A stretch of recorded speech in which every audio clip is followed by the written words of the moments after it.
ઈ સુરતના રણબંકાએ જે આપણને ગદ્દારી કરી એની રાખ થઈ જાય તેને શમશાનમાં કેઈ હું એને મૂકવાનો નથી, પોતે લડાઈ લાવવાનો.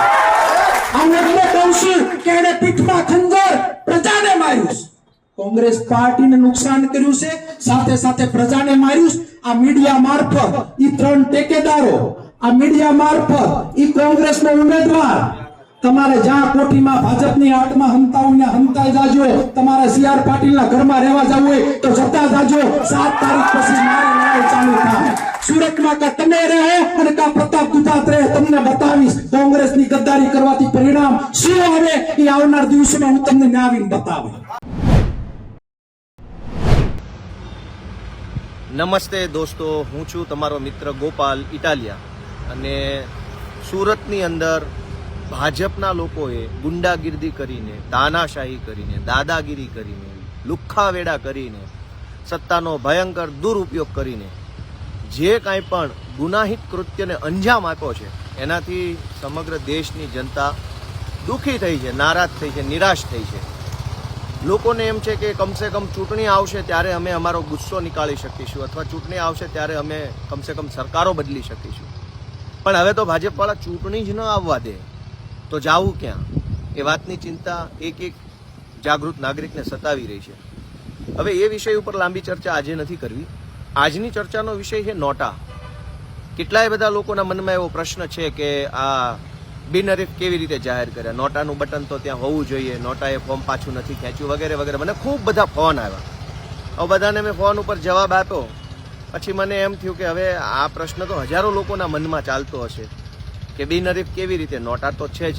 તો જરાક હું એની તમને એક મારી જે કાચી પોચી સમજણ છે, મારી જે ટૂંકી જાણકારી છે, મારું જે અજ્ઞાન છે, અજ્ઞાન, એ હું તમને બતાવવા માંગુ છું.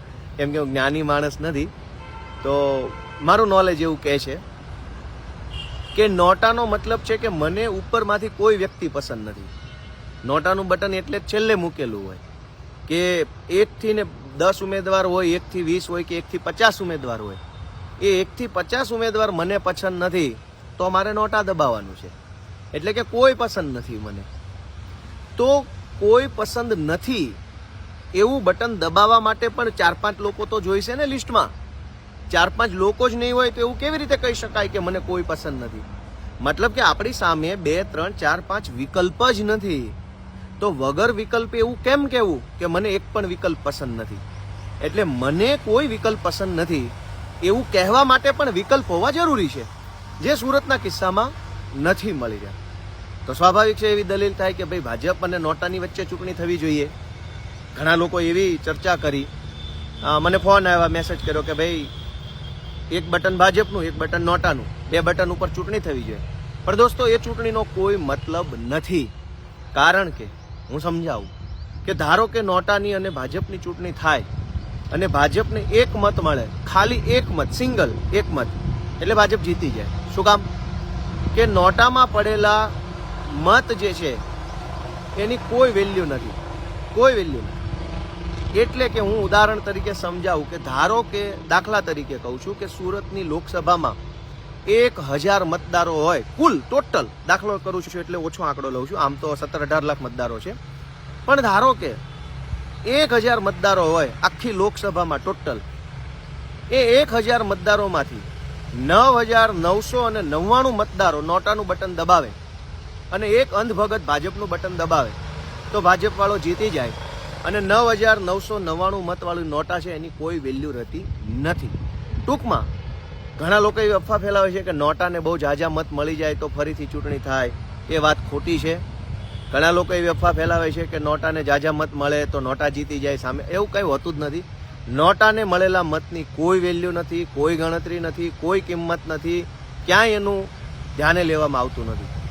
એટલે જો સુરતમાં નોટા અને ભાજપ વચ્ચે ચૂંટણી થઈ હોય તો કાયદા પ્રમાણે ધારી લો કે 18 લાખમાંથી 18,99,999 મત નોટાને મળે અને એક અંધભગત અથવા ઉમેદવારનો પોતાનો મત ઉમેદવારને મળે તો ઉમેદવાર 1 મતની જંગી બહુમતી જીતી જાય. આ કાયદાકીય ભાષા છે.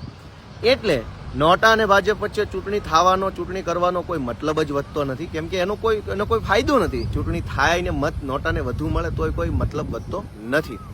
તો આપણે એ સમજીએ કે મને કોઈ વિકલ્પ પસંદ નથી એમ કહેવા માટે વિકલ્પ હોવા જરૂરી છે. જે સુરતના કિસ્સામાં વિકલ્પ વધવા નથી દીધા. તો આ ભાજપે એક ષડયંત્ર કર્યું છે, ગેમ કરી છે, લોકો સાથે દગો કર્યો છે.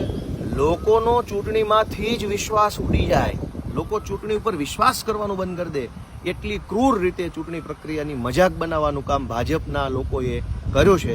એની આપણે સૌએ ધ્યાન આપવું જોઈએ. અને આ ચૂંટણીમાં તમને ભાજપ ગમતું હોય તો પણ લોકશાહી બચાવવા માટે, આ ચૂંટણીની પ્રક્રિયા બચાવવા માટે, બંધારણ બચાવવા માટે એક વખત ભાજપને હરાવવું જરૂરી છે એવી મારી વિનંતી છે. જય હિન્દ.